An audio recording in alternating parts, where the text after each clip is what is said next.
গুনাহ ছাড়ার 6 নম্বর উপায় হলো পরকালের ব্যাপারে মুরাকাবা করা।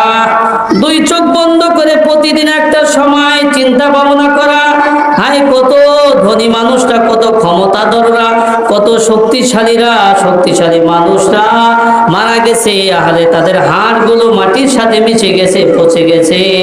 আমারও একদিন চলে যেতে হবে, এই দুনিয়াতে থাকতে পারবো না।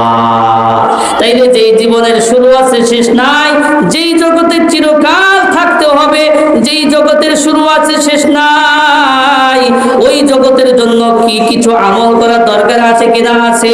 আল্লাহ পাক রব্বুল আলামিন বলেন, ইয়া আইয়ুহাল্লাযীনা আমানুত্তাকুল্লাহা ওয়াল তানজুর নাফসুম মা কদ্দামাত লিগাদ। আল্লাহ পাক রব্বুল আলামিন ঈমানদারদেরকে ডেকে বলে, হে ঈমানদাররা, তোমরা আল্লাহ তাআলাকে ভয় করো, তোমরা আল্লাহ তাআলাকে ভয় করো, এবং যেই জগতের শুরু আছে শেষ নেই, ওই জগতের জন্য কিছু আমল পাঠাও। তাইলে গুনাহ ছাড়ার 6 নম্বর উপায় হলো পরকালের মুরাকাবা করতে হবে।